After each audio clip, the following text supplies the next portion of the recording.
Good evening, folks. Thank you all for joining us for another episode of the Nightmare Hunters podcast presents Monday Mayhem. And this is going to be a lot of fun. I'm really enjoying this writing process, working with you all. And Robbie and I have been brainstorming behind the scenes. We've come up with some ideas that I cannot wait to implement in the books. And I'm not going to tell you any of them because I don't want to spoil the surprise. But let's just say we've been coming up with a lot of ideas that I think you guys are really going to like for Just say there's upcoming been a lot books. of. Yeah, there's been a lot of I didn't thought of that before, that kind of thing going on. But yeah, we've definitely been cooking with gas, as the expression goes. Yeah, we've thrown in some spices, get that Tony Sachets going. Gonna be a little wonder most, I guarantee. Just on with song. That's right. Love the Cajun chef. So Mm, how you doing tonight, brother? I'm doing good. As you know, I had a pretty excellent little day of writing today myself. Yes, you did. I'm up over 20,000 words in book 4, So chapter how 9. was that? Chapter 9, yeah, but tell us a little bit how that's going. I'm having a lot of fun with this book. You know, I can tell. it's with my first 3. Obviously, those are my characters, but I still got other characters in there, and it's kind of like it's like you got this confined area that you're writing in. You got to stay in this. This one, I'm completely building everything pretty much, and it's a standalone, but it's it's connected. Well, I haven't read Even more what you so just for the sent night. everybody today. I haven't read what you sent to the what you call it, the wolf pack. Yeah, the Wolfpack, I guess. I haven't read everything you sent to the wolf pack today, but I'm pretty current up to that point, and I'm really liking what I'm reading. I mean, this one's it's got a different tone, it's got a different feel, it's got new characters, and I think this one's really gonna. I think it's gonna really do well. Yeah, I think I'm people are gonna like this because it's connected, but it's not connected. If you get the meaning, there will be tendrils in there that you guys will have to pay attention because there are some very subtle connections. But this is really taking shape. and I'm really really really trying to stretch my wings and trying to get into like really heavy into my character development, and I'm trying to be really intentional with things like why they're doing certain things, and why certain things are, and, obviously with it being where it's at. And I don't know if you think maybe we should uh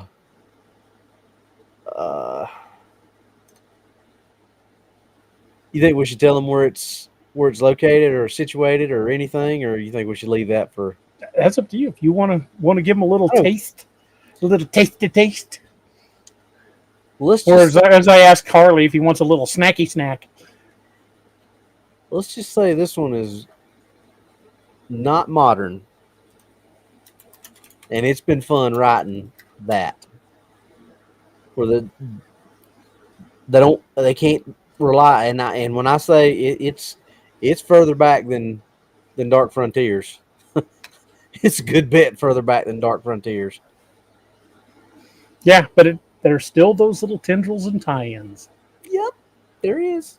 which is one of the things that I'm really enjoying most about this, is because it's really letting us build even a bigger universe than I'd Yeah, already started. Uh, because it's always fun for me to be able to connect my own universes, but now that we're kind of coordinating on certain things, it's really letting this universe become bigger than I'd ever anticipated. yeah, and that to me is what's like, because if I'm sitting there trying to think about, um okay, where do I want this scene to go, and I'm like, oh, I want it to go here, then I have to stop and think, okay, well, if I go here, how is that going to affect not only where I'm going with it, but things that we've already talked about, or things that he's going. So it makes me really stop and think, you know, about direction, about tone, the tonal shifts, and the things that they do have to be. I have to be really intentional about where things are going because it's not just like my first book was just here's the story. That's it. Just point A, point Z. And that's it. There was no divergence. There was no. I mean, Half of the fun of creating these stories, though, is creating those little sub stories and those little plot lines that connect out in other directions. And that, to me, that's been one of the most fun parts about creating quote unquote the DA verse, which is now the expanded universe. But creating the DA verse in the first place, putting all those little tendrils and connections in place. So you're not just reading independent series; you're reading people that have shared lives. yeah, and that sometimes you're just hey Misty. Sometimes it's just we've talked about this.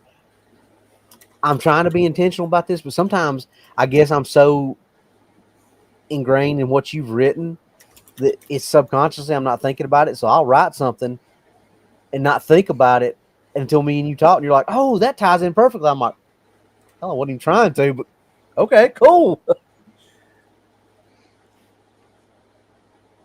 Nah, not yet. Well, you are. Yeah, I'm working. Well, man, we already got quite a few people. We got 71 people in here. Just watch us, playing storyteller. So, how about we go back and read the chapter we finished last time, and then we'll start working on the other.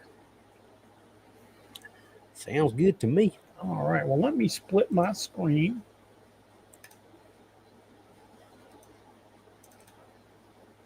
All right, here we go. Okay, Chapter 1, Arrival. 108 AD, 10 Februarius, Roman-occupied England. Iberacum, the York citadel. The slow, steady hoofbeats of the white horse crunched softly on the ice-encrusted ground. The rider, cloaked in red with a Roman helm with a red plume, kept his head on a swivel as he rode. Despite the difference in time, the face of the rider was unmistakable. Cassius Rufius Longinus bore his curse well, remaining a soldier, as commanded by Jesus at the cross. Across the centuries, he would be known by many names. We knew him best as Gideon. His hand rested on the ornate hilt of his Spatha sword, ready to react to any threat. Behind him, a cohort of legionnaires kept pace, their pilum spears ready as they advanced. "Fratres!" called Gideon. "Consiste!" Instantly, the discipline of the legion kicked in, and the cohort halted, stomping their feet in unison as they came to attention. "Laxate!" bellowed Gideon. With that, the cohort went to a relaxed position, awaiting further instructions. The centurion slowly turned his horse around and rode around the assembled men. He took his time, inspecting them closely before he spoke. Half of them were fresh recruits, just out of training. The remainder were untested in battle, but only had a year or so in the legion. "Brothers," called Gideon, "listen to my words closely. We are upon a precipice here. Beyond this point, we are no longer in the safety of the lands controlled by Legio X Valeria Victrix. These lands are wild and full of dangerous foes like the Picts, the Caledoni, the Vacomagi, and others. We march to bolster the ranks of the Legio IX Hispania. From this moment forth, you are brothers of the Legio IX. Your vexillum can now be revealed." Gideon reached into his saddlebag and removed a bundle of red cloth. Then he motioned for the standard bearer to come to him. He handed the bundle to the soldier, who unfolded it reverently and affixed it to the standard before holding it high for all to see. Cheers rose from the troops as their new standard was revealed.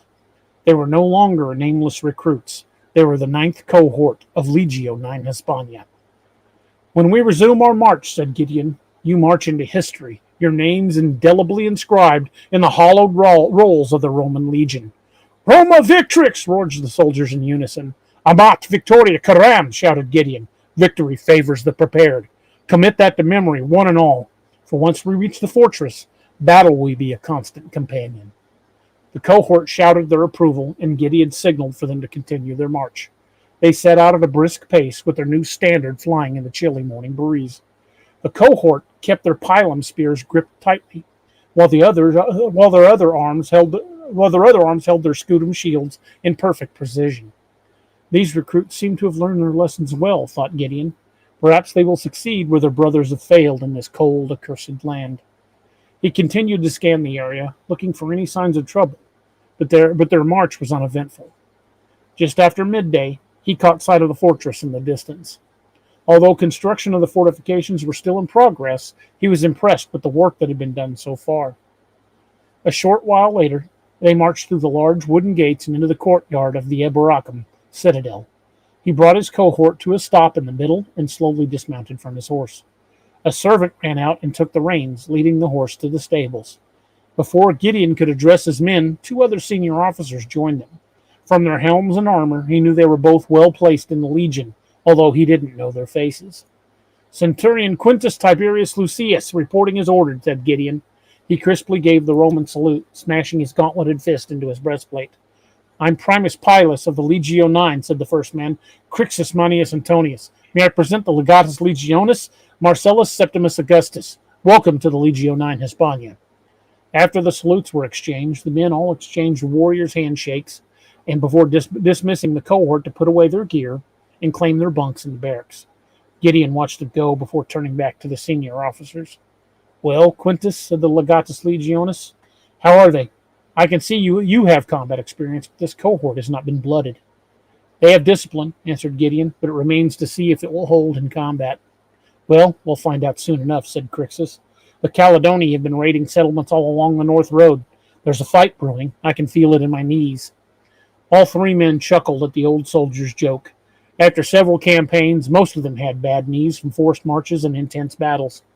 One of these days, said Marcellus, we should march north and put an end to this once and for all. We're the Roman legion. Why do we not just finish off these savages and be done with it? The Picts and the Caledoni should not be underestimated, cautioned Crixus. We have no idea how many of them are out there. Their numbers could be higher than our best intelligence suggests. Undisciplined rabble, counted Marcellus. That's all they are. Heathen savages who need to be brought under our heels. Gideon glanced back and forth at what was clearly an old argument between the 2 senior men. However, this was Gideon's first time in Britannia, and he had no idea what awaited them north of the citadel. However, his instincts told him not to underestimate the power of the pagan gods. Just because they didn't believe in them, the magic of the tribesmen should not be discounted easily. Where are my quarters? Asked Gideon. Command lodgings are in the main building, said Crixus. Is it possible for me to quarter with my men? Asked Gideon. If that's what you prefer, said Crixus, but their lodgings aren't as comfortable. However, you will be still expected to take your evening meals with the senior centurions. Breakfast and midday meal is your choice. I'll face the discomfort with my men, said Gideon. I cannot expect them to follow me into death and danger if I place myself above them in other things. You're a rare breed these days, Quintus, said Marcellus. I approve. Take whatever lodgings you prefer and keep us updated on your cohort. We need them battle ready as soon as possible. They shall be ready, Legatus, replied Gideon. See to it they are, added Marcellus. See to your men and report to my office when you're settled in. There's much to discuss before you fully understand our position here on the frontier. We're in far more danger than you realize. Gideon snapped a crisp salute, then grabbed his pack and headed for the barracks. Inside, he found the barracks to be barely above the outside temperature, with numerous cracks in the wood and plaster, allowing sunlight and cold wind to fill the sleeping area. Claudius, called Gideon. Yes, sir, said a young soldier, looking up from making his bunk. Formal work detail, said Gideon. I want to mix straw, mud, and clay. Once we have the requisite thickness, I want these cracks filled in. Let us make this worthy of the men who reside here. Yes, sir, snapped Claudius. It shall be done. The assembled legionnaires watched as Gideon walked over to a bed near the end of the room and placed his own gear on it. They weren't expecting their commander to share their meager lodgings. Now that's a commander, whispered one legionnaire to another. Centurions do not normally bunk with the legion. This is a commander worthy of the name. We'll see if he attends daily calisthenics with us, said another, grinning. Then we'll know. I have a good feeling about this centurion, said a third. He will not abandon us when the fighting starts. Aye, and you're an expert, grumbled another. You don't know what fighting is yet. Neither do you, countered the first. None of you do, said Gideon, but you will soon enough. All I ask is that you will follow me. I will lead you, and I will never lead you from the back. And we will return home with our shields or on them. The men nodded with newfound respect, and Gideon could sense the morale shift. Unbloodied or not, these men would follow him into whatever end. He only hoped that the goddess wouldn't lead them into a battle they couldn't win.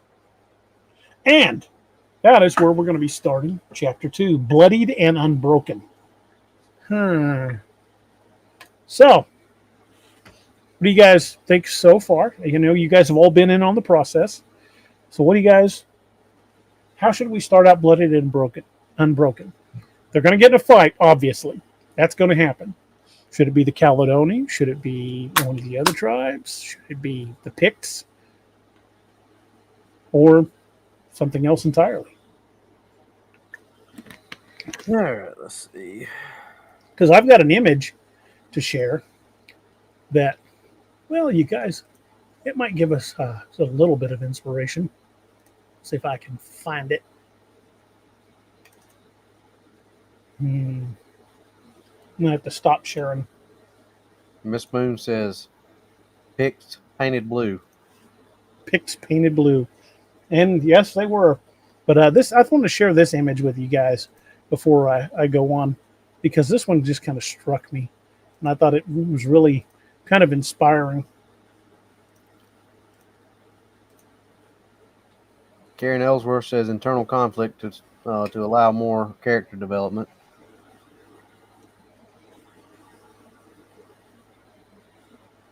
Although, Robbie, this might work more for you. Well, there is a certain familiarity to that picture. I can send it to you if you want a copy of it.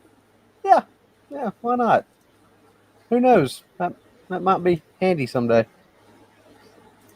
An image to draw some inspiration from. Yeah. So, I like the idea of some internal conflict for character growth. I like that. Cajun Dog says, if not, have the Roman priests misread the signs from their gods of a great victory. That's not bad. Toshi says, I say a small raider of Picts attacking a caravan or something. The reason Cajun Dog said what he said, because he asked earlier, and I didn't get a chance to ask you. He said, was asking if Rome was into Christianity at this point, because he said if not, then have the Roman priests misread the sign of the gods. Okay. I'm going to Google that.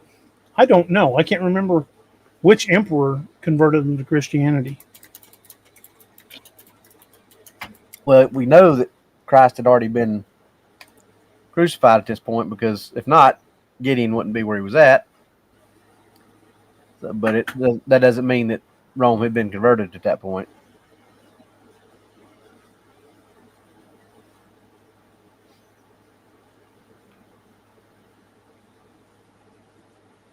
Says that the Roman Empire's conversion to Christianity was a gradual process, with the faith moving from persecuted sect into the official state religion, while Emperor Constantine's Edict of Milan in 313 CE granted religious toleration and marked a turning point. Christianity didn't become the official state religion until the Edict of Thessalonica in 380 CE under Emperor Theodosius.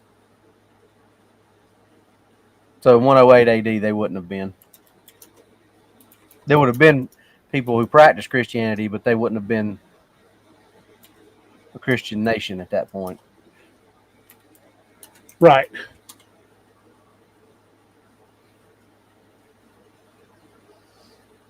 CE was throwing me off because I was, thrown off for the AD versus CE. Turns out CE and AD are essentially the same thing. Yeah, CE means common era. I refuse to use that. I'm sorry. Yeah, I like AD. Then Northwood says half of writing a story is the research. That's a fact. Sometimes it's more than half. Yeah, sometimes research is all you get done in an evening. Yeah.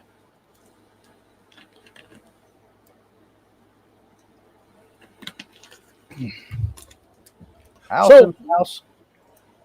hey, we got a house sighting. What's up, buddy? When did the Vikings start raiding northern England?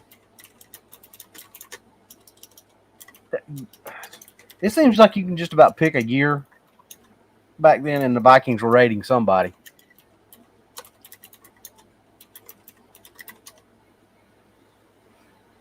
They were even in Scotland. Yeah, they didn't take northern Scotland until the 8th century. So this was much too early for Vikings.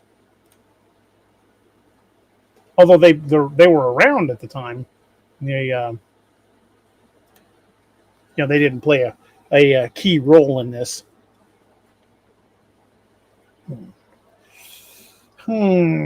So how should we start on this?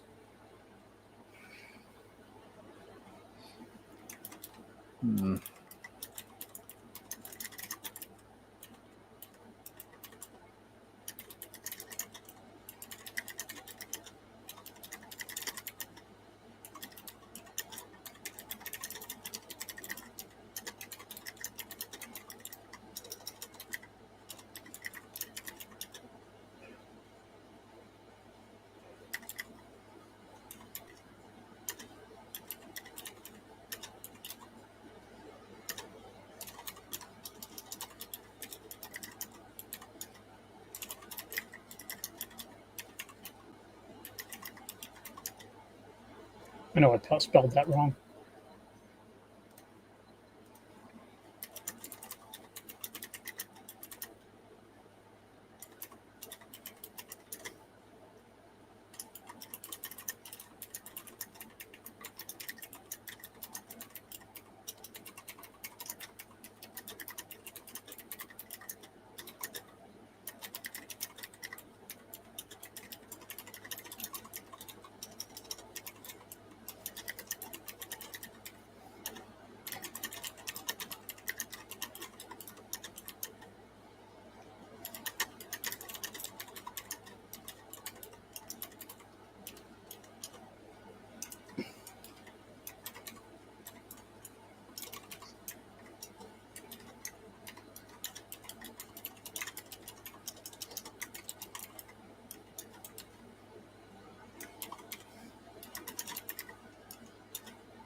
Trying to remember.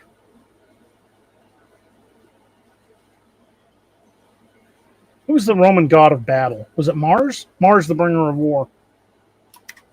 The Roman god of battle. Yeah. Hold on. Or Roman god of war. Yeah, Roman god of war. I believe it was Mars.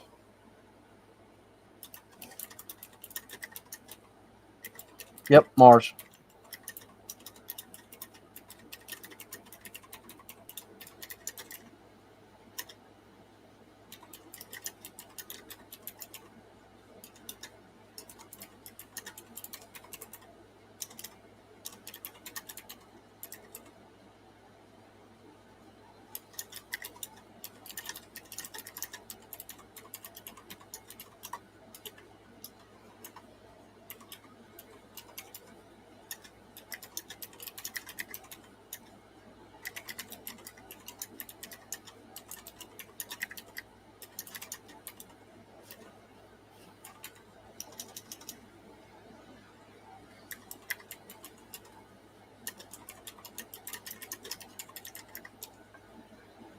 I was more of a Greek guy than I was a Roman guy. That's why it took me a minute to think. Which one? Who was the The Greek god of war. Was it Aries. Apollo?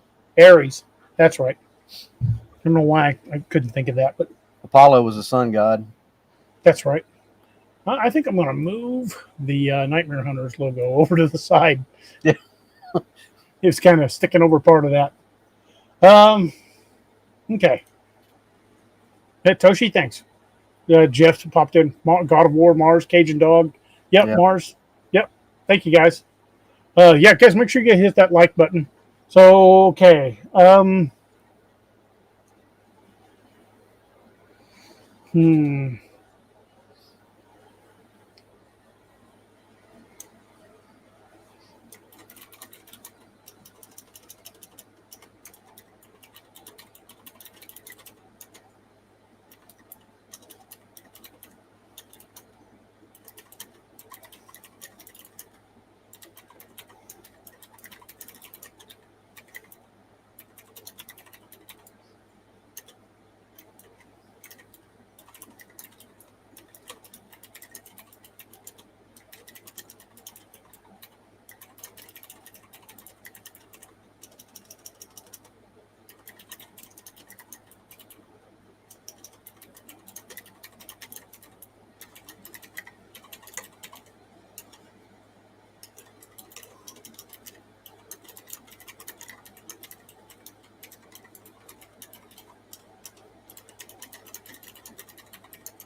I see the Gray Eagle gals are out in force tonight.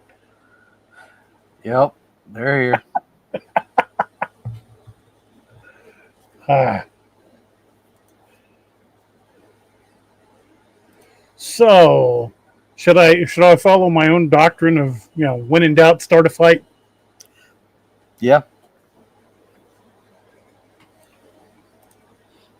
I mean, it wouldn't be beyond the realm of believability that while they were out there doing that, something gets attacked at any given moment.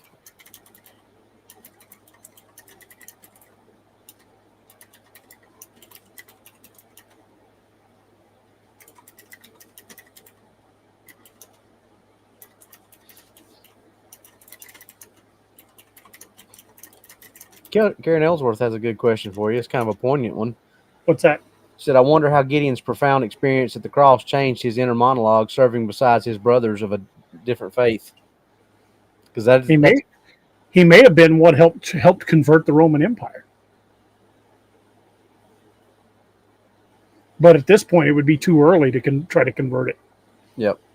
They were still burning Christians alive by that point. Wouldn't be for another And 200 years. Feed them the lions and the Mm-hmm. Yeah, so he might be, he might be thinking it, but at this point he wouldn't say it. I would Probably very quietly from the back, but yeah, I would definitely think it was still an inner monologue, as Karen pointed out at this point, because he may not know that he's immortal at this point. well, at this point he's been alive for over 100 years. He knows something's up. Yeah, but he still may not know he is what he eventually, that he ain't got to worry about it. That's what I'm saying. Yeah.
the word I'm looking for.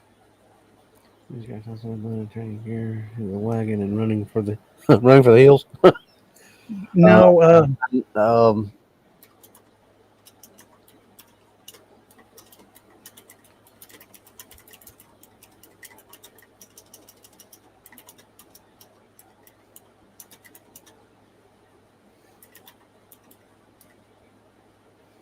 how do you spell gladii?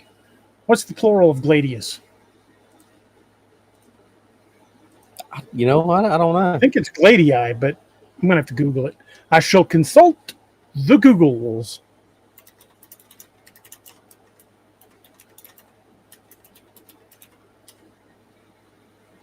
Gladii. That is correct. Well, I was about to say the plural of radius is radii, so that makes sense. So that is correct as written. Gladii. I thought that was right.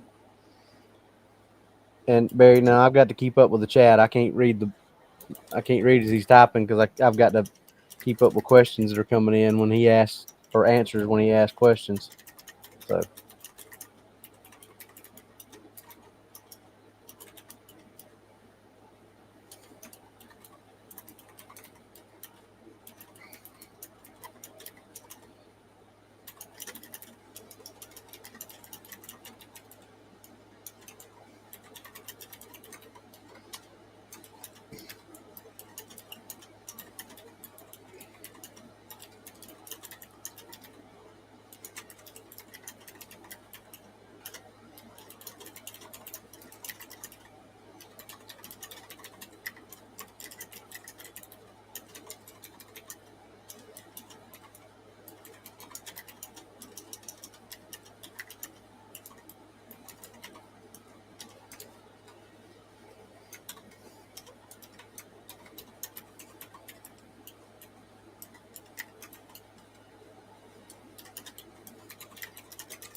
I don't know if I spelled.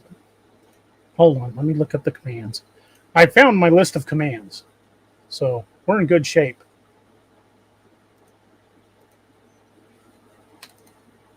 Let me open this up. I'm going to move that to a third screen so I can keep that.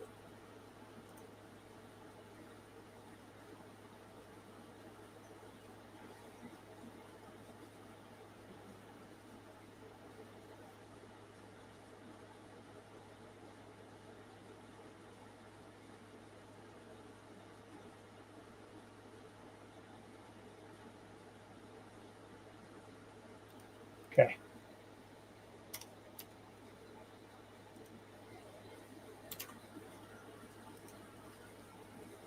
Knew I was spelling testosterone wrong.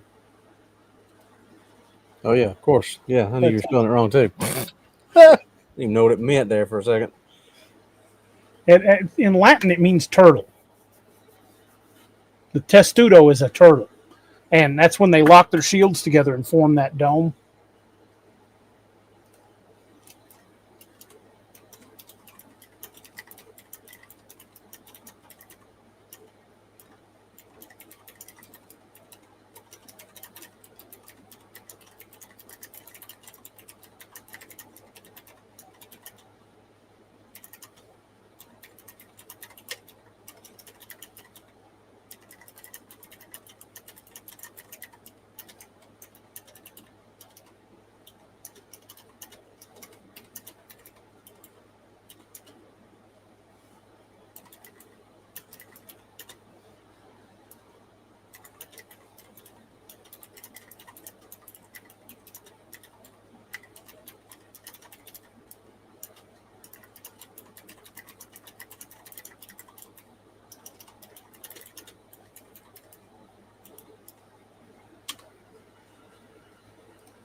Okay, so what do you guys think so far? Still with me? They're there. Okay.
What's the command I'm looking for?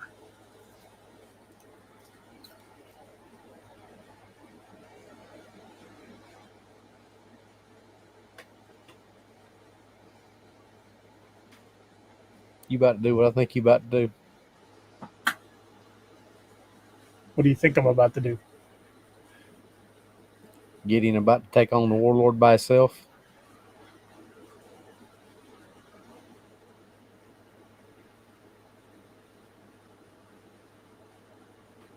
Seems to be that's how you're setting it up with him, telling him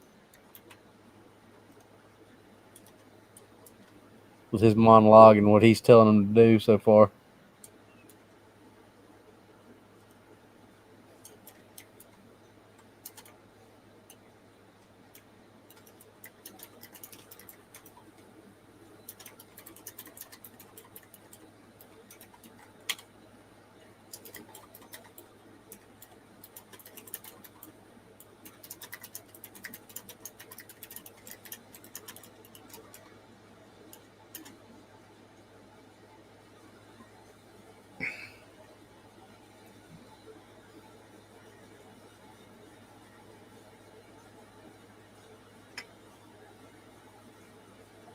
Looking for the right command. Where are you at?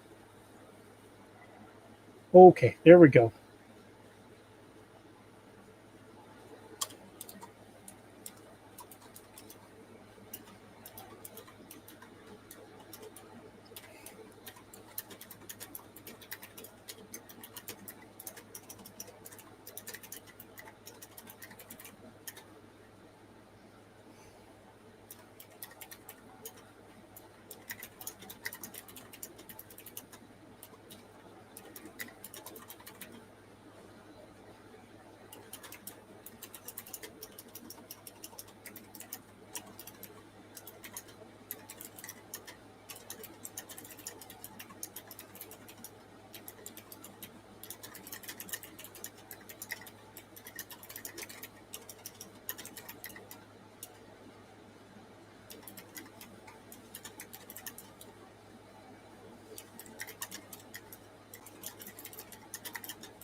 Dang it.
What was the name of that? The one he put in charge of the work detail earlier. Was it Claudius? Claudius. I almost called him Cassius. This is another part of writing. It's referring back. What the hell did I name that guy? Yep. Do that all the time.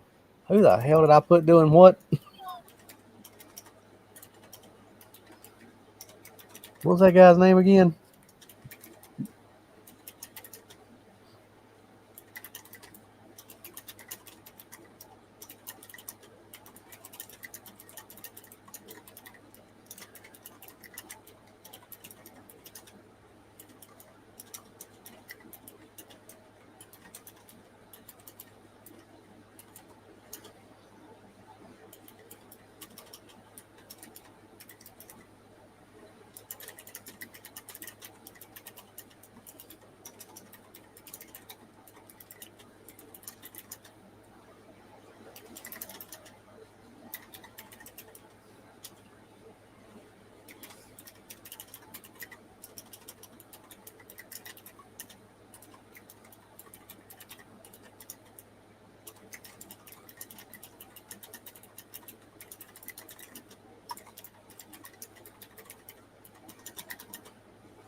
God dang it. I hate it when I do that.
If I could spell, that would help.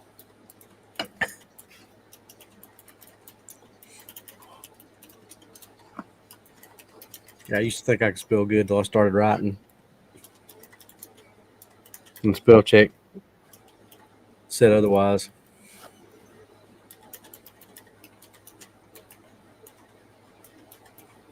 Yeah, Grammarly tells me, and I'm an idiot sometimes too.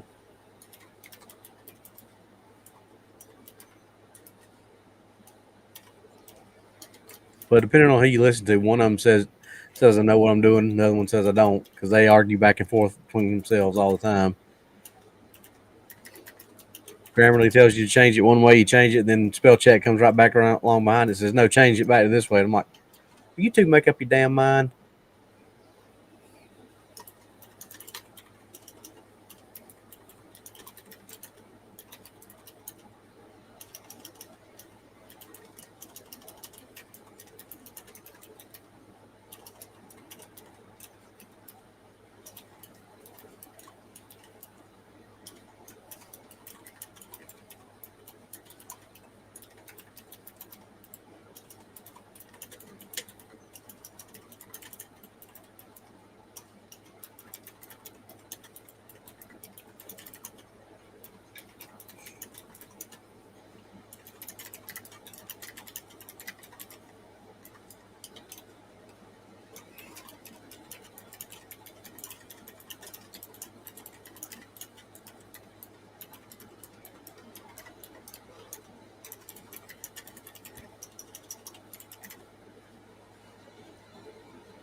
Just an old fart says, I assume they recovered their spears. That was the thing about the Roman pilum.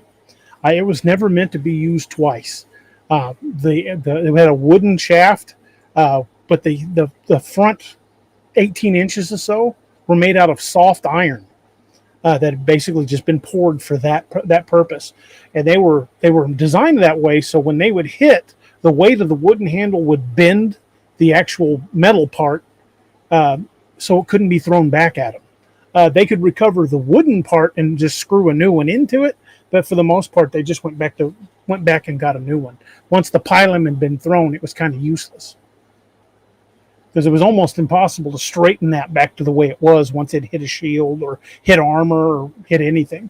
Yeah, but the pilum was designed to only be used once.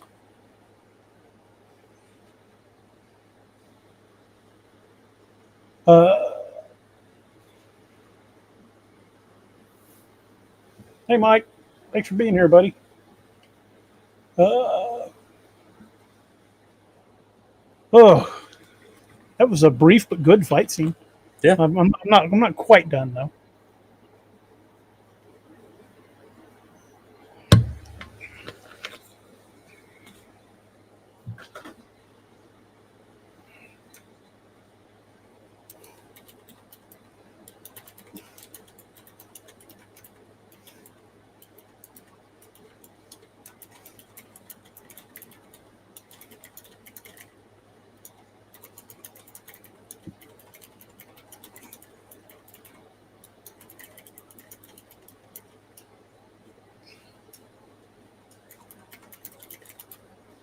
And there's something odd. It didn't have a head.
Okay.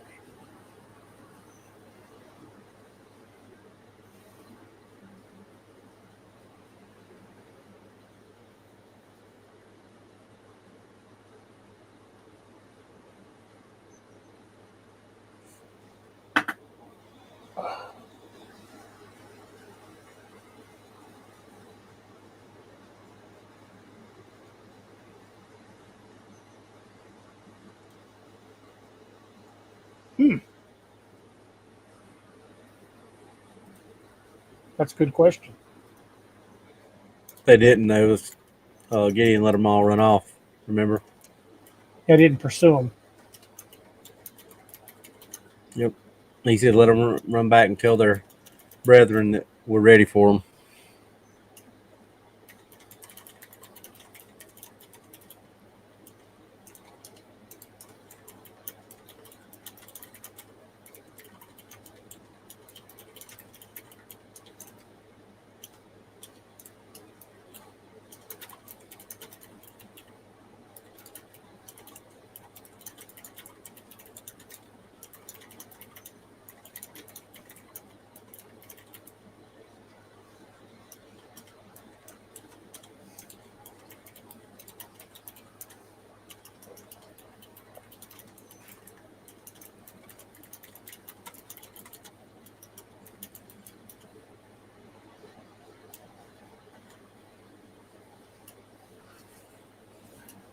Well, that's one way to fix that.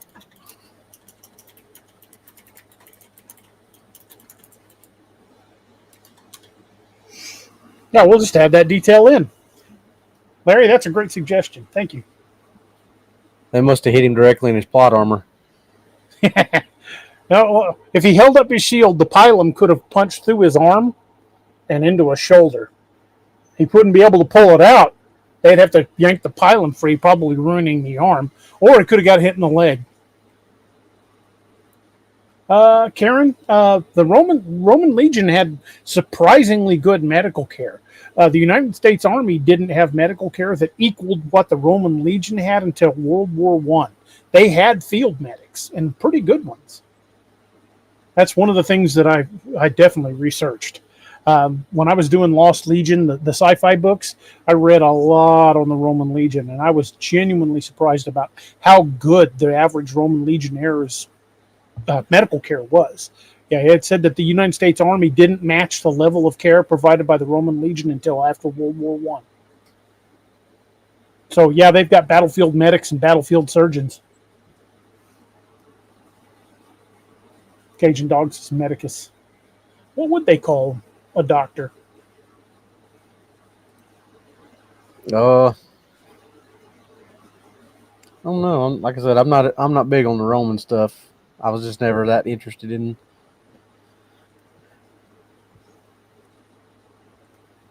And I know Greeks would have called him a healer, so Yeah. I was always more interested in the Greek stuff anyway. Oh, I was always fascinated by the Roman Legion.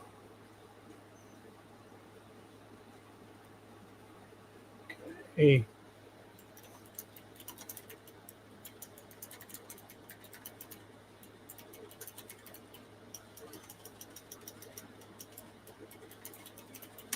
Consulting the Googles. It was called a clinicus. Well, that was a combat medic was called a clinicus, CLINICUS, while medical orderlies were known as caparci or caparcior. The overall chief medical officer in the legion was the medicus legionis, and there were also medical ordinari, who were the lowest ranking military doctors. So, get him to the. Let's change that to.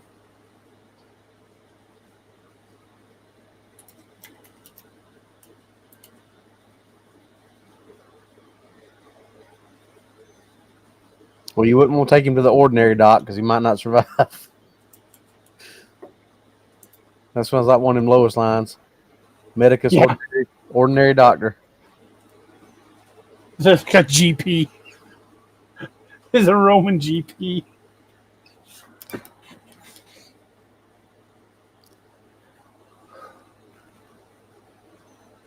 The old general practitioner. Of course, they might have to go to that one to get recommended, or what do you call it? You have to go to a regular doctor, and they have to recommend that you go to a specialist first. It's outside his coverage zone. Yes, outside his coverage zone. Yeah, Roman HMOs. I don't think your plan's going to cover this one. I'm sorry. The arrow removal is only covered for arrows in the front. Arrows in the back are not covered. Nope.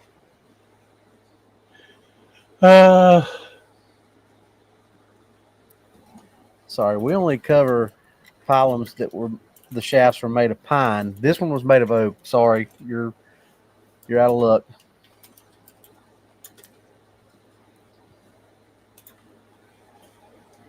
Let's see. If we're going to treat you, we need to know something first. Did you bring your shield back with you? Yeah. Why? Okay, then we'll treat you.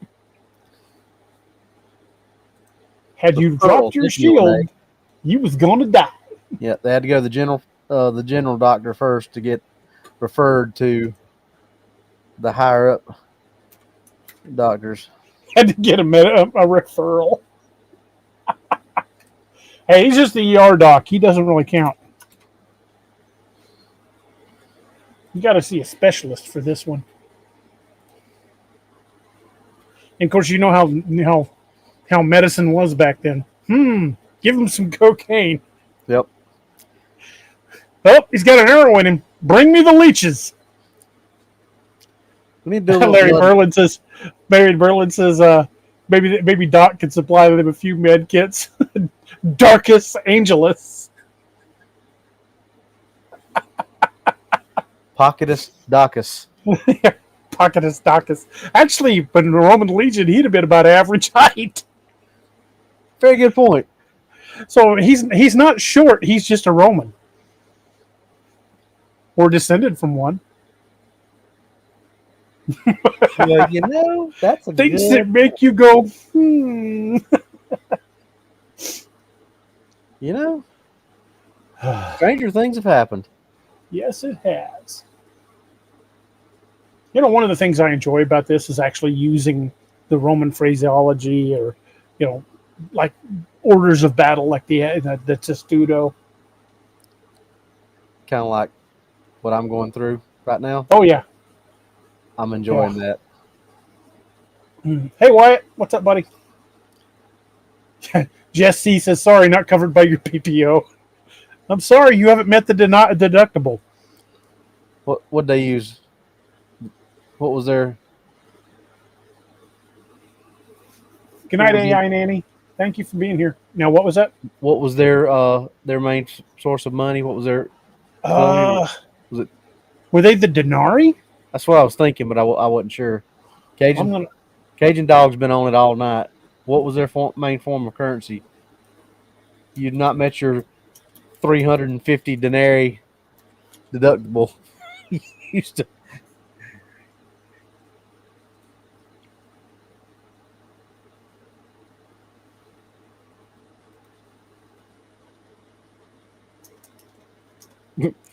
Caden said, "Did your great grandfather serve with Caesar? No? Then we don't cover axe removal."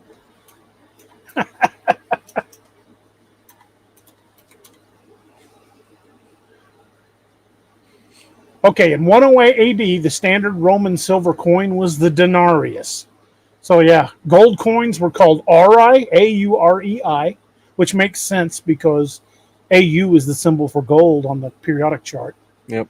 But the denarii were the most common form of currency for everyday transactions.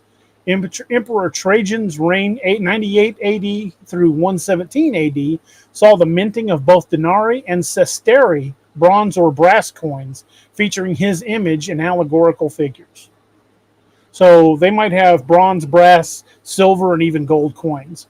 The denarii, the aureus, the sestertius, and So you have not met your 250 denarii deductible. Yeah. The main silver coin was the silver denarius, and it was the value of 10 asses. You could buy 10 donkeys for a silver coin. I'm about to say, how much ass is this coin? Or maybe that was the going rate at the local brothel. I don't know. Well, look, how much ass can I get for this? Oh, about 10. Average Roman soldier on leave. Or if Margolin had lived back there, how much? Holy crap! Put me down for 40. Hey, Sergeant Major, can I get an advance on next month's pay?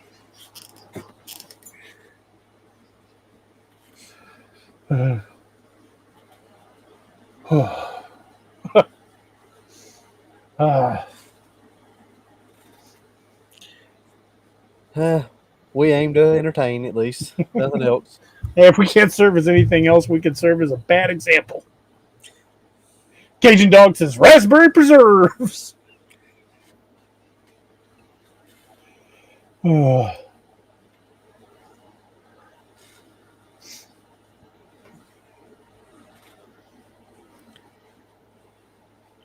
little bit later in time, and Doc comes in, he could have named it Dark Ages Medical. Dark Ages Medical. I like that. Some ancestor of docs back in the Middle Ages formed Dark Ages Medical. Yep. That's funny. That's too bad Doc's not here for that one.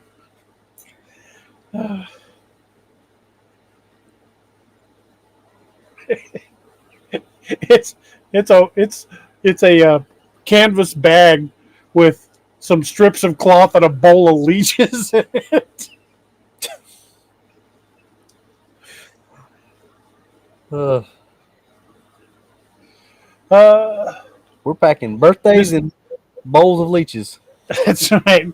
Miss Lene says, will Gideon face any cryptids in this story? I would say there's a very good chance. Because remember, this is Scotland. Scotland's got its share, from the notorious big cats, which may not have been released pets from the 1960s and 70s. But there's also the gray man of the Cairngorms, which is their equivalent of Bigfoot. There's lots of legends of creatures in northern Scotland. I mean, for God's sake, Scotland's national animal is the unicorn. I mean, they believe in mythical animals for sure. Werewolf or two, Werewolf or two, maybe a dragon. There you go, Robbie. It's horses. It's riders on horses. Frankly, I'd prefer the dragon. It's cavalry. I'd rather prefer a dragon. The verm. They've raised the fire verm. I can't lift this. Grow stronger. Give an Arab a sword, he makes a knife. When you die, can I give that to my daughter? Love that movie. Yeah, that's a great movie. White says unicorns are in the Bible 4 or 5 times. Miss Lene says always pack for dragons. You better be prepared for dragons because you never know when they're going to show up. Karen Polson says always pack for dragons.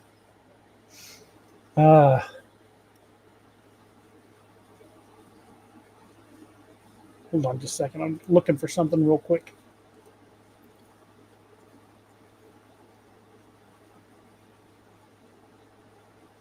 I had another image. I don't know what I did with it. I bet it's on my phone. I'm going to Google it real fast. Give me just a second. Stand by while he consults the Googles. That's right.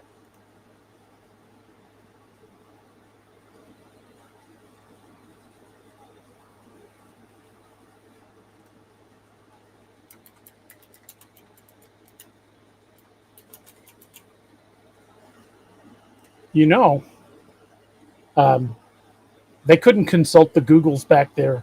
Consult the scribes. They'd consult the oracles.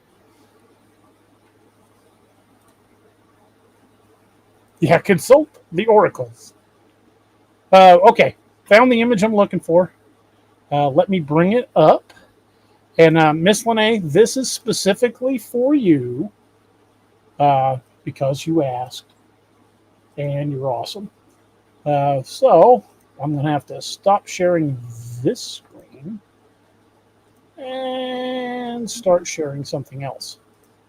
So Miss Lene, this one in particular is just for you because you asked.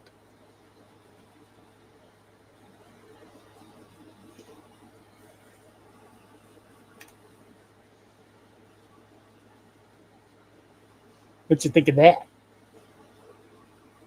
That's always been one of my favorite pictures. I love that image. And we got the one wolf up here, but look what's in the background. 1, 2, 3, 4, 5, 6, 7, 8.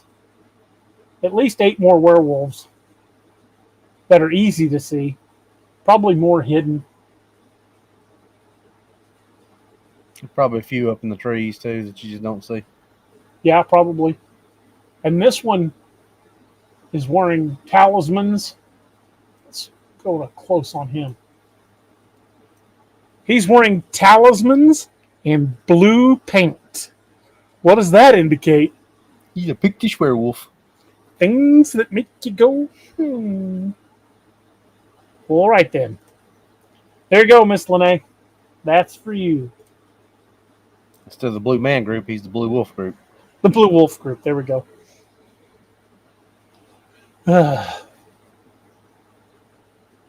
Just a guy says Roman's about to go up against some werewolves.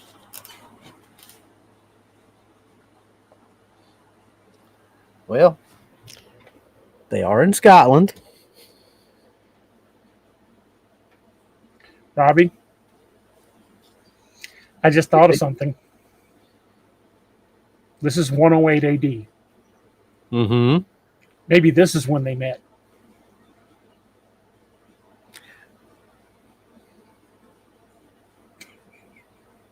Yeah, I like it. It is really, really weird how little details just start coming together now that we're working on this big Avengers Endgame style, Avengers Endgame-esque multi-series big battle. Yep. Julie says, "Didn't the Romans fight the cynocephali or dogmen?" That wasn't that. Yes, it was the Romans. It was the Greeks and the Romans. So maybe they've got experience fighting these things. Thank you for pointing that out. Hey, Wendell, what's up?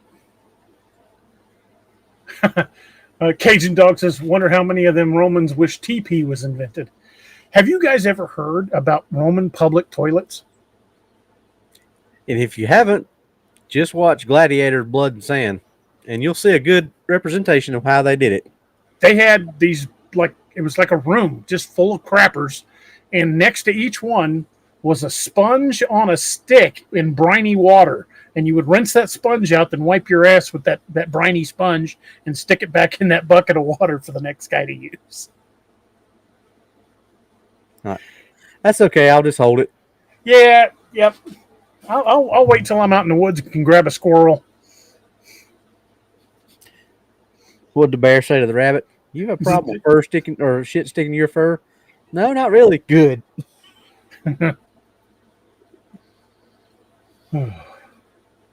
Okay.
Are you typing on the story again?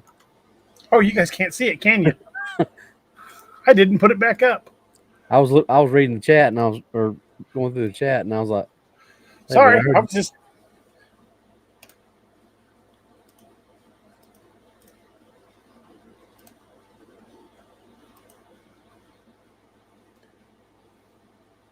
Here, I'll roll it back up so you guys can read it. I just started right here, so won't be too terribly much. Get him. to the little pocket Dacus. The pocket Dacus with the pocket doggus. My friend, Biggus Dickus.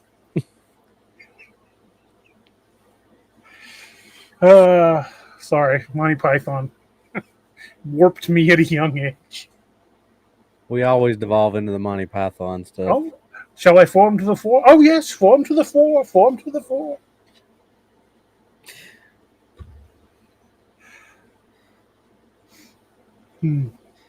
Tis but a flesh wound. I've had worse. No, you haven't. I've chopped your arms off. Okay, let's call it a draw. All right, we'll call it a draw. We are the knights who say knee. Mike, have a good night, dude. Enjoy your dinner. Right. Okay.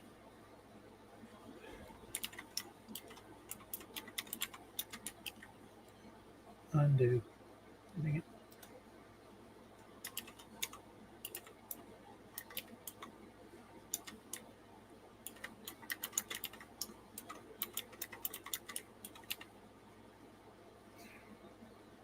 Fat fingered the wrong keys.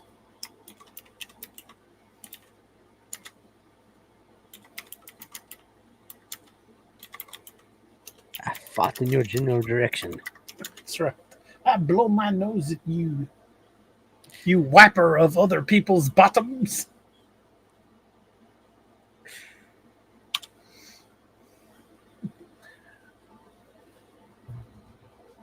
Can get me on a Monty Python tear and I'm going to lose my train of thought. Your mother was a hamster. Yeah, I just read Toshi's in on it. Yep, I read his. That's why I said I fought in your general direction. I'm gonna have to watch that again. I hadn't seen that in a while. Wendell says, DA, you're going to put me in a book? Maybe. Who knows? You want to get eaten by Bigfoot? I can do that. However, fair warning, if I put you in a book, you ain't safe. Ain't nobody safe.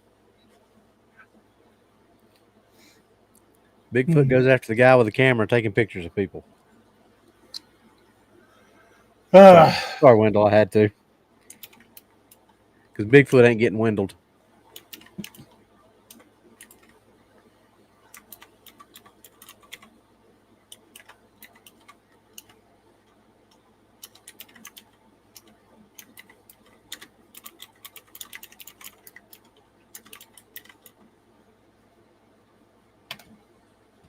Okay, what's the command I'm looking for? Alt 5. Oh, Yeah, sorry, Alt 5. Different command. Sorry.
Hey, this could even teach you. This document I've got will even teach you how to call cadence in the way the Romans did. There's all of us who served will remember left, left, left, right, left. This is sin, sin, dex, sin.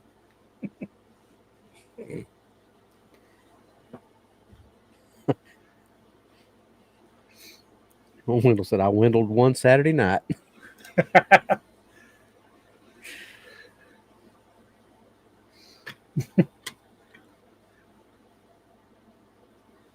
One's going to show up in Wendell's tent with a beard trimmer and some lip gloss Mm-hmm. and some peach preserves, raspberry preserves.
What? Okay, Wendell. That's funny.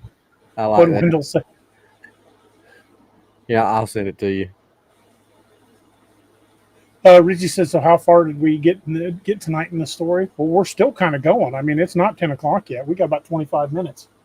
And let me check. We're oops.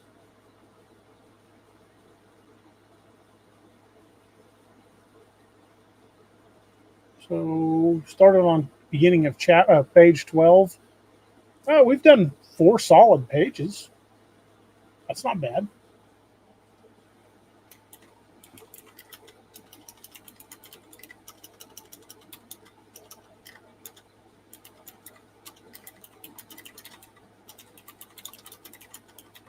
Yeah, I got it, Wendell. I just sent it to DA. That's funny.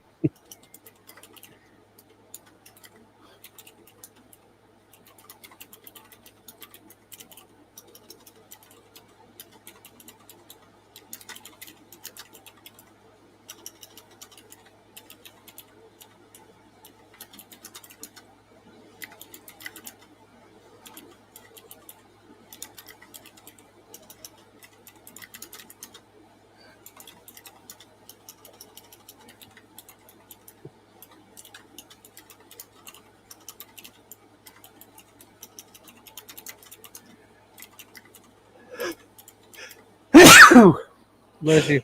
Dang it. Bless you again. Thank you. I knew that sneeze was coming. I was trying to get the word centurion out before I sneezed, and I still misspelled it.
Hmm.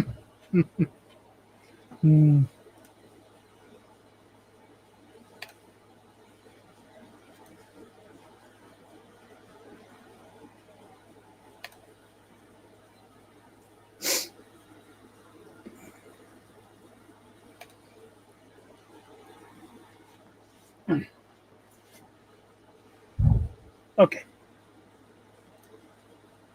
What'd you send me? Ah, that's funny. He said I windled one on Saturday night. Well, there you go. Or on Sure Saturday. did. That's a good one, Wendell. You know, if I saw that thing walking toward me on a dark road, it might just get shot. Now, if I saw that thing walking to me in a convention center, it might get shot. I don't know about the convention center, but if that had been on the other side of the bridge at Moon Valley, you and I would have cleared leather and opened fire. Yeah. No, I'm telling you, if something like that looked like that come walking up to me at a convention, I probably gonna clear leather. Uh,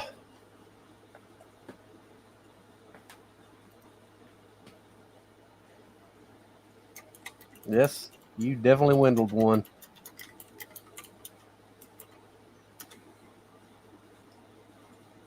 hold on, I gotta look up something.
Here's a trivia question for you guys. The Celtic Iceni, what significance does that have?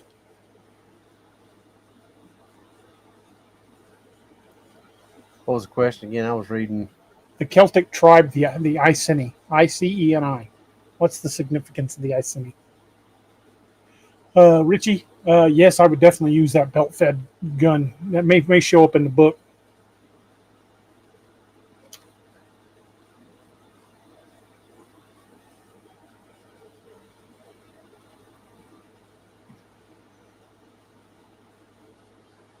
Speaking of belt feds, I kind of like the belt fed that Jed had in Dead of Winter.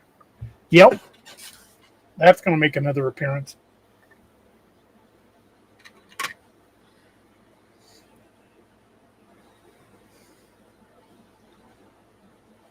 Anybody got any guesses about the Iceni? Or should I just let the cat out of the bag? No, she said, sounds familiar, but drawing a blank. Cajun got it. Boom. Queen Boudica. That was her tribe.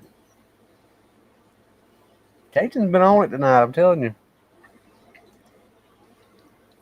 Very good. Nicely done, Cajun.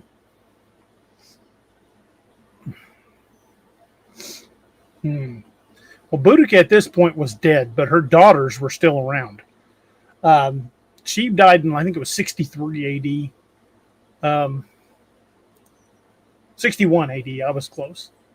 But the Iceni continued to be a problem for the Romans until they finally gave up and left England. Cajun says his sister idolized her. Yeah, Boudica was a badass. She united the Celtic tribes in the southern part of England and took on the Romans. And, well, really she won, but it ended up being a Pyrrhic victory. It ended up costing him as much as they gained, but still, she fought the Romans, and she basically led a combined group of Celtic tribes against the might of the Roman Empire, and came out on the bloody end of it, but she came out of it. Isn't she loosely what they what was that movie with that was kind of sort of supposed to be like the real world version of Camelot? Excalibur? No, not Excalibur. Not the fantastical movie. It was a fairly recent movie. Clive Owen was in it. Oh, was it The Last Knights or something like that? Maybe, but Keira Knightley was didn't. Somebody said, or I think I heard something that Keira Knightley's character wasn't 100% based on Boudica. Well, no, what that was Boudica was part of it, but because most people think that that's Guinevere, but they said that it was only partly based on Guinevere. That other prominent female characters or people were in it, and that's one of the ones that they said they speculated that because she was a Pictish warrior in that movie, and she united a bunch of clans, and they all fought. Not exactly wasn't a bad movie, but it's supposed to be more of a true telling of King Arthur's tale than all the fantastical stuff that they've had out there, like Excalibur and.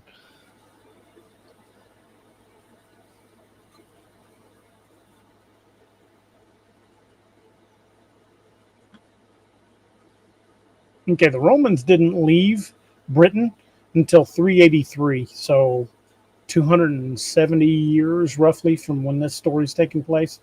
So that means I'm not going to be able to incorporate what I had originally planned, but I can still incorporate what I was just mentioning earlier about them meeting much earlier than what people thought.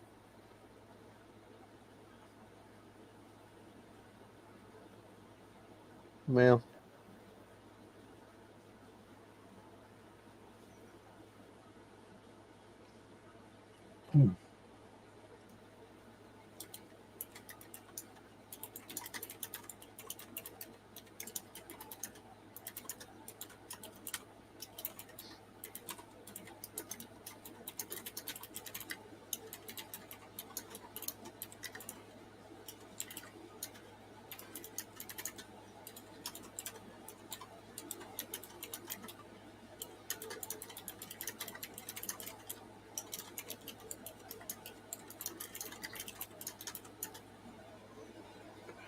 How do you spell Boudica? but here where Cajun put it. Cajun spelled it Boudicca.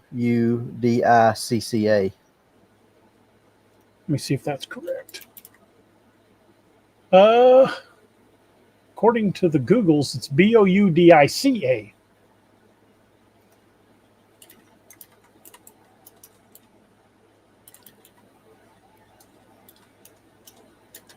She gets kicked in the head by a mule. Her eyes go cross. She falls in the well. They go straight. I don't know. To what? Come on, you don't remember that line? What was that? Cousin Eddie. Her eyes aren't crossed. Gets kicked in the head by a mule. Eyes cross. Falls in the well. They go straight. That was out of left field. I was not expecting a Cousin Eddie reference. Where you, because I spelled it one way and you said it spelled it the other. I'm like, I had to get a Cousin Eddie reference in there somehow. That's how it worked in. Cajun Dog says he got it from Google. Well, then Google's given us more than one version. There are multiple forms of Google. It's spelled both ways. Google Eye.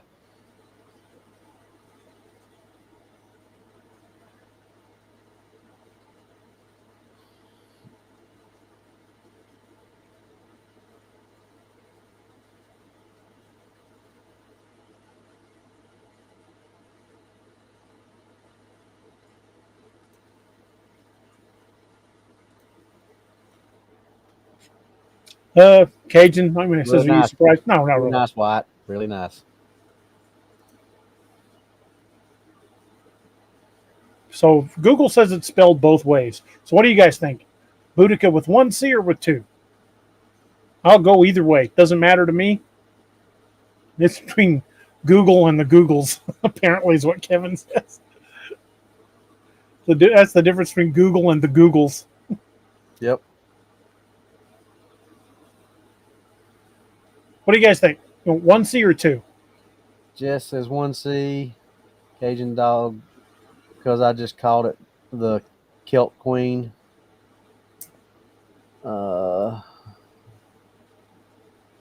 Richie Evans says 2Cs. Toshi says I saw it spelled with 1C. Lene says 2. Cajun dog says flip a coin.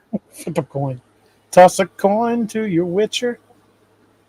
Lisa Reed says 2. You know, I say we flip one of them ass coins and see how much ass we can get for how many C's we can get out of that coin. 1 or 2.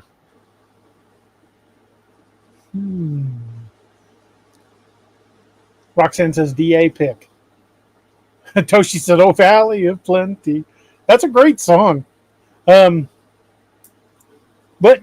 since they ran off Henry Cavill, I would sure take him for a role in the DA verse. Who would you guys cast Henry Cavill as in all of the DA verse? Who would you? Because I would love to have the guy on one of my projects.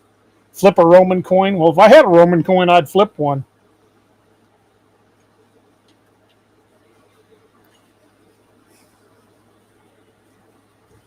Here you go.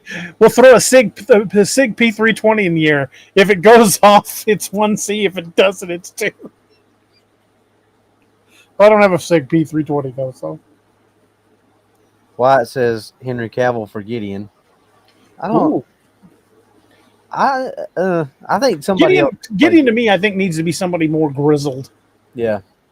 But Henry Cavill is Clark. I have said that for a long time that I would. Always your argument to that is Cavill's too big to play Clark. Cavill's a big dude, but Clark is a lot bigger now. When I first introduced him, you guys can go back and read Lakeview Man. I described him as being built like a distance runner, like a marathon runner. He wasn't a big dude.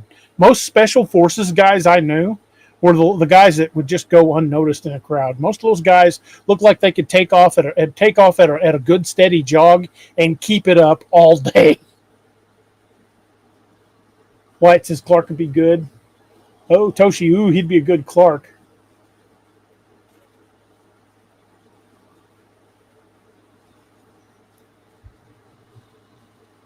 I kind of agree with you. Past Henry Cavill being a good Clark, because I think he would. And you're talking about him being. Lene says Kodiak. I don't think he's quite big enough to be Kodiak. No, Kodiak is the guy from Street Fighter and the program. That big dude, the one. Because remember, in the program, he was pretty much Native American.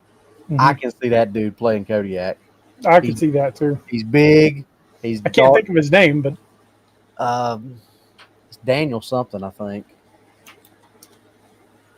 Yeah, Alan Richardson would be good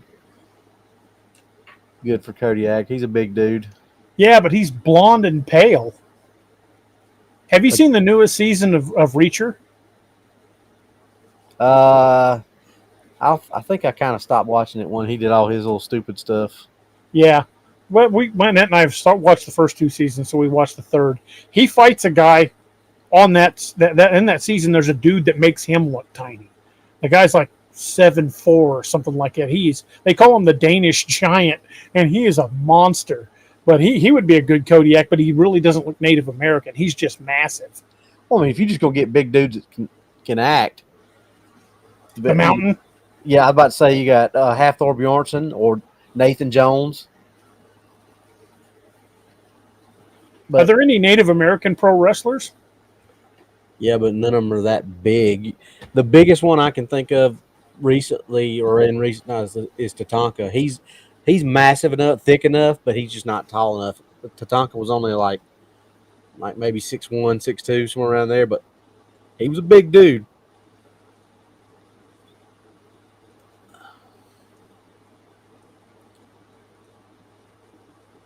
You guys want to see who I pictured when I created William Gray Eagle?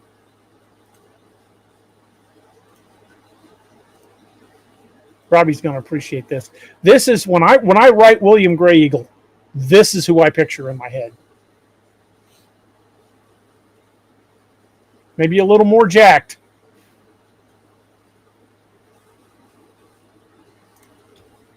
Yep, Sonny Landham.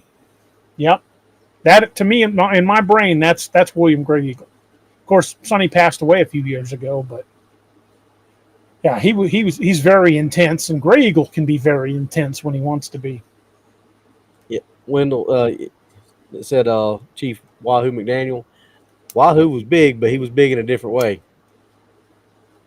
Wahoo had the beer belly. I mean, he's a big dude. He was probably like 6'5" ish, but I actually met him a couple times. Toshi says, "Yep, he's Gray Eagle, all right." Stray Wolf Ford says, "Dude, I always have two." Awesome. Lene says, "Billy from Predator." Yep, that's him. Sonny Landham. Sonny Landham. Cajun Dog says, "That's my choice in his prime." The late great. Yeah, all things being equal, if I could have any actor in their prime to play Will Gray Eagle, it's Sonny Landham. And he's got the voice that you would expect Gray Eagle to have. That laugh that he has in Predator. Mm-hmm. And he does it in multiple other movies too. Like he did it in Firewalker. That same laugh he had in Predator, he did in Firewalker with Chuck Norris and Louis Gossett Jr. Mm-hmm. Do you know who I would like to see play Micah? This one might throw you. Especially now that he's lost the weight. Jesus. Yeah. I'd like to see, Big Homie play Micah. I can see that. I think he'd do a hell of a job. Because he's a smart ass. He's a smart ass, and Micah is a huge smart ass. He's definitely got the comedy chop for it. Either that, or he would have to play two roles as the Mohawk twins. The Mohawk twins. Yeah, have Jesus play both Mohawk twins. I could see either one of those things happening. Big homie.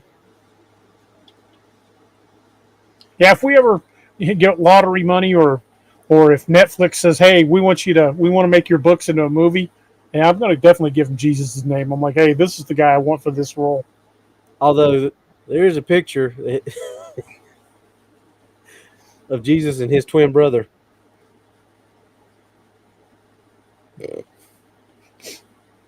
Not really his twin brother. Yeah, I know which picture you're talking about. You know exactly which picture I'm talking about. But he's the one that said that. More like the Danny DeVito and Arnold Schwarzenegger twins. Or that movie with it's I haven't watched it. I just saw the preview. It's almost like the movie Twins, but it's called Brothers or something like that. And it's one of them is like a normal dude, and the other's Peter Dinklage. Oh yeah, Josh Brolin, I think, is the other. Yeah, Josh Brolin, and Peter Dinklage. Yeah, I can see the brotherly resemblance right there. Oh yeah. Or no, it's not Josh Brolin. Who is it? It's it's Josh Brolin. Because he is. His whole family are dwarfs, except him. Is that the one you're talking about? I like I said, I haven't seen the movie. I just saw part of the preview. And I don't. They actually, if it's the one I'm thinking about, if it's the same one, because Peter Dinklage was in this one. They did an episode of it on So Bad It's Good. Yeah, it's called Brothers. I'm pretty sure that's it, but I don't think it was Josh Brolin. I think we're wrong on that. No, I'm looking at it on IMDb right now. It's Josh Brolin. Then I may be thinking of a different one. Then Maybe. what's the rating on IMDb? Is it pretty bad? 2.5 stars. This got to be the same one, but I swore it wasn't Josh Brolin. So directed by Max Barbacow with Josh Brolin, Peter Dinklage, Taylor Page, M. Emmett Walsh. Two criminal twin brothers. One is trying to reform. Brolin and Dinklage as twins. That's like Danny DeVito and Arnold Schwarzenegger in the new generation. Yep. Wendell says DA Don Knotts. Don Knotts would be a great person to play me. Oh, thanks. I always carried more than one bullet, brother. In fact, at one point I was the largest standing army in this part of the county. I generally carried between 50 and 75 rounds on me at any given time because backup was a long way away. Yeah, Kevin, that was Josh in No Country for Old Men. Yep. It is 10 o'clock already. Holy crap. Well, I tell you what, we will stop this right here. We've written 4 solid pages, and we will pick up with this chapter again next Monday. I'm not finished with this chapter yet. There's still more yet to come. But y'all be thinking about ideas and suggestions for the rest of this, because I think there's really another fight scene coming in this chapter. I'm not sure what yet. Maybe even a cryptid. You guys come up with some suggestions, some ideas for scenarios, and next Monday when we start this up again, post them, and we'll look at the ones and see which one we like the best, and we'll finish out this chapter with the best suggestion. How's that sound?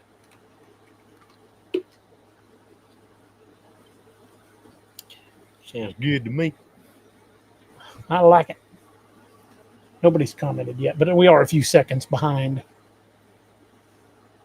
There's like a 5 to 6 second lag from when we speak to when they actually hear it. Miss LeMay says, sounds great. Wendell says DA and Hulk. Hulk Hogan or the Incredible Hulk? Because that's Brian. Little Hulk.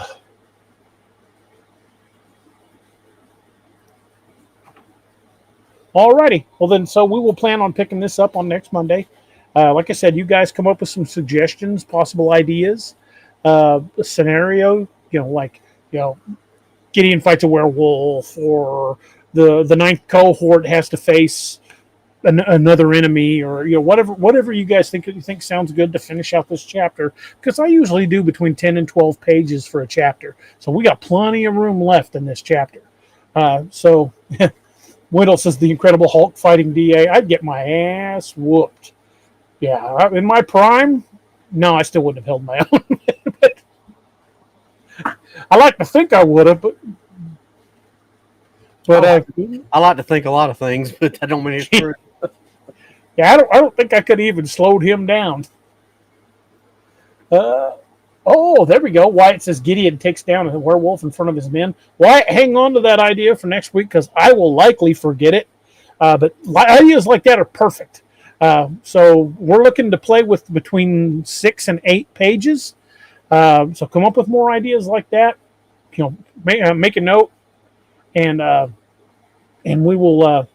I think Wendell was suggesting me fighting the Incredible Hulk in the story. I think I'd probably get sued by Marvel. I'd certainly be getting a cease and desist. Jeff says he's been fighting to stay awake. Well, Jeff, we'll wrap it up so you can get some sleep. We're gonna. Toshi says I'll make a list written down for Monday. Sounds good. Throw Hulk a cheeseburger. That's funny. Hulk smash. Hulk want cheeseburger. So come up with some more ideas like that. That's a great idea. I like that one. In fact, even if we don't use that one for the rest of the chapter, that's got to happen somewhere. Well, I like that idea for other reasons. I do too. It happening here flows into what we talked about earlier. Mm-hmm. Yes, it do.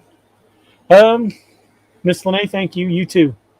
That we'll share that with everybody. Yeah, definitely. God bless and keep you all safe till we meet again. Definitely. Folks, thank you guys for hanging out with us. Wendell says Spencer versus a wolf man with white sauce. I might have to do that as a short story and just send it to him.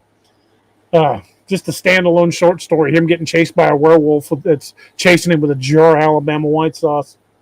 But folks, thank you guys for hanging out with us. I appreciate you guys having some great ideas. I'm really having fun with this story. It's really shaping up, and it's actually working where it's actually fitting in with some ideas that Robbie and I have for other projects as well. So just weird how more of those little strands of the web are connecting themselves. This is going to fit right in with what we're already working on. So yeah, I appreciate all of you guys' help with this and everybody's ideas. We've had some fantastic ideas, and we'll continue with this. Like I said, we got between 6 and 8 pages to work with for the remainder of this chapter, and we'll throw something in good. So get those ideas ready, write them down so you can put them in the chat next week, and we will be back next Monday with the next Monday Mayhem. Make sure you join us Wednesday night when Jonathan Mayberry, New York Times bestseller and 5-time Bram Stoker Award winner, horror, sci-fi, fantasy, comic books. He's done it all. The guy's a fantastic writer and a super nice dude, and he'll be joining us on Wednesday to talk about books and writing and projects he's working on, projects he's done. He's done everything. He's the benchmark of where I would like to see me in another few years, and it's what I work for anyway. Hope to one day have the following he's got, because he is just a fantastic writer. If you haven't read any of Mayberry's works, you should check him out, because he's a very prolific writer, and he's a very good writer, very detail driven, very detail oriented, and he's got a couple of series that would fit right in my universe. I mean, they're very similar to what I do. He's got one character named Mr. Church, who he has not revealed who Church it actually is yet. But I wonder if he's not somebody like Gideon. There's some historical significance in Churches far older than you realize in the books. So you got to check those books out. Jonathan Mayberry's a great writer, and he's an awesome dude. So look forward to seeing him on Wednesday night. I have not got a show set up for Saturday, and that's on purpose, because Saturday I'm going to a convention here in town. I should be home in time for a show, but at the moment I'm kind of feeling it out to look like, to see how late we're going to be there. It looks like we're probably going to be done by 5 or 6. So if I can get the show set up and ready earlier in the day, then I should have plenty of time to get home, unpack the car, and do the show. But I just want to make sure. We had a great time tonight. Really appreciate all you guys' great ideas. And thank you guys for hanging out with us. And thank you for helping shape this story. This is a lot of fun to work on together, and I can't wait to see what twists and turns await us. Don't forget to check out Robbie's books. His newest book is out and doing very well. He's 20,000 words into the new project, so I got to get my butt in gear, because he's going to outpace me if I don't watch it. But check out Robbie's books. I'm hoping to have the website done, thenightmarehunter.com. Hopefully I have it done soon. And you'll be able to find links to all of Robbie's books. But in the meantime, you can find them all on Amazon.com. Same with mine. You can find all of my books available on Amazon or daroberts.net. And definitely check Robbie's books out, because they're awesome. And swing by and check out our friend Luca T. Jacobs and Heath Stallcup and any of the other authors we've ever had on. Keith Picandido, just great storytellers, great books.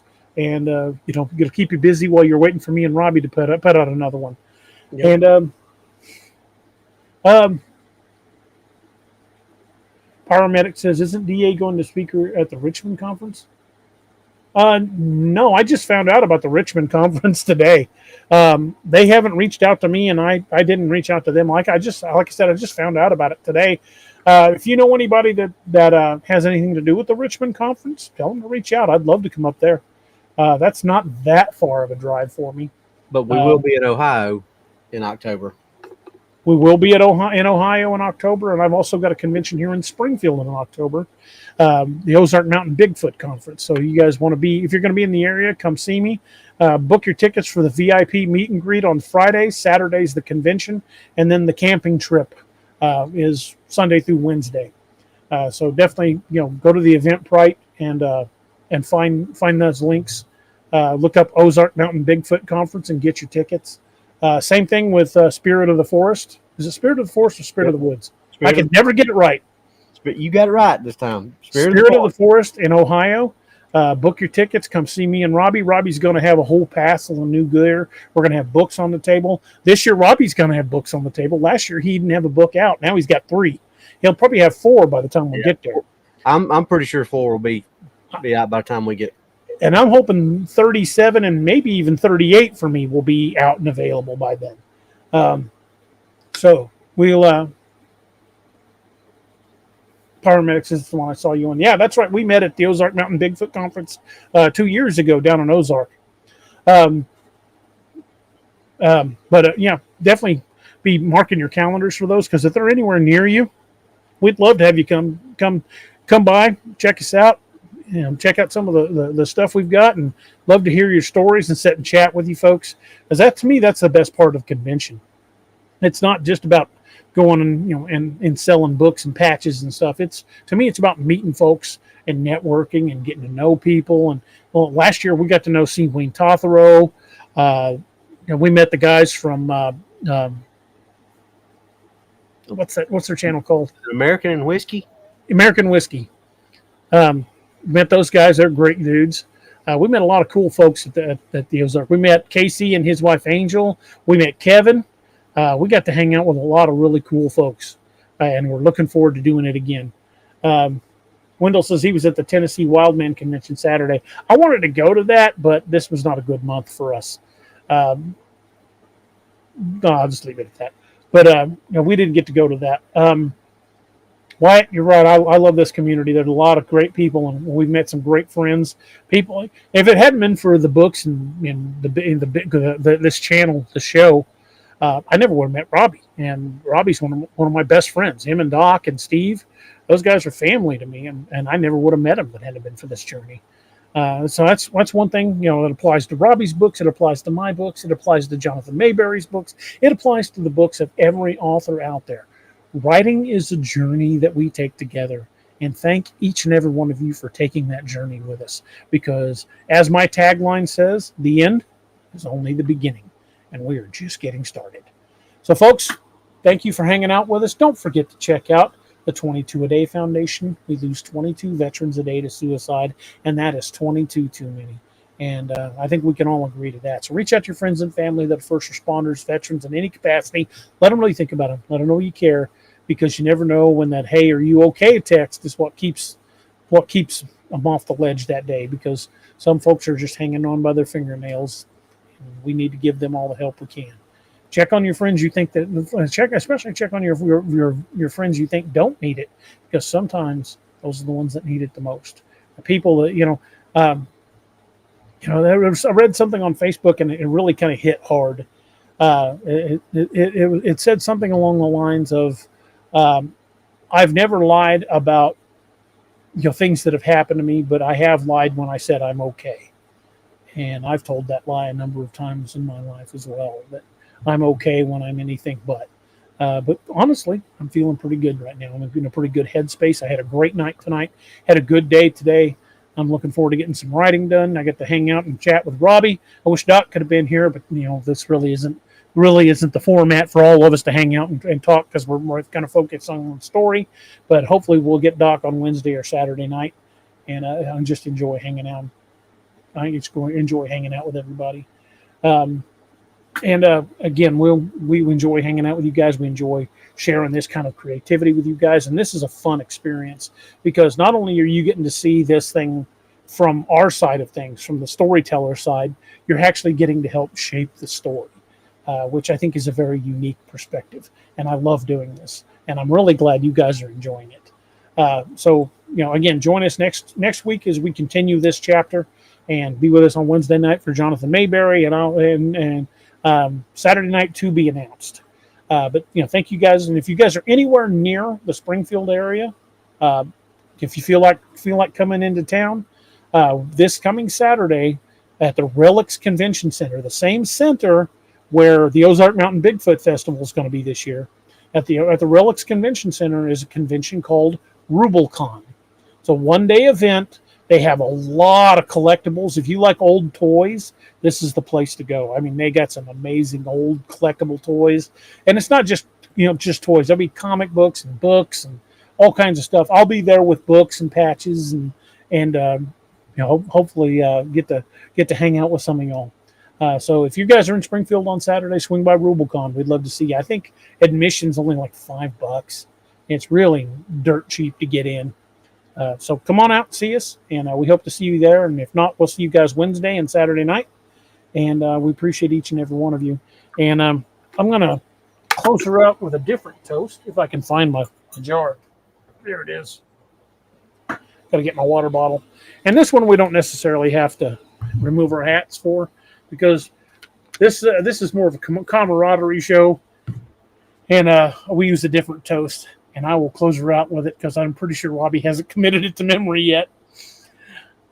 Actually, I have, but go ahead. Oh, you have? Oh, well, then hell, Robbie, you go for it, brother. All right. I say I do it. Let's see if I can do it. There are good ships and wood ships and ships that sail the sea, but the best ships are friendships, and shall they always be? May they always be. You were almost there. May they always be. May. Hey, shall. Gets kicked in the head. Eyes girls. Falls in the well. I knew that was coming back. Slanjama, everybody. Thank you guys for being with us. Hope you guys have a wonderful night, and we will see you guys on Wednesday night. Good night, everybody. Thank you for joining us. Catch us again Wednesdays and Saturdays on DAX Machina. A special thanks to all our channel members and Patreon supporters. Please make sure to like, share, and subscribe.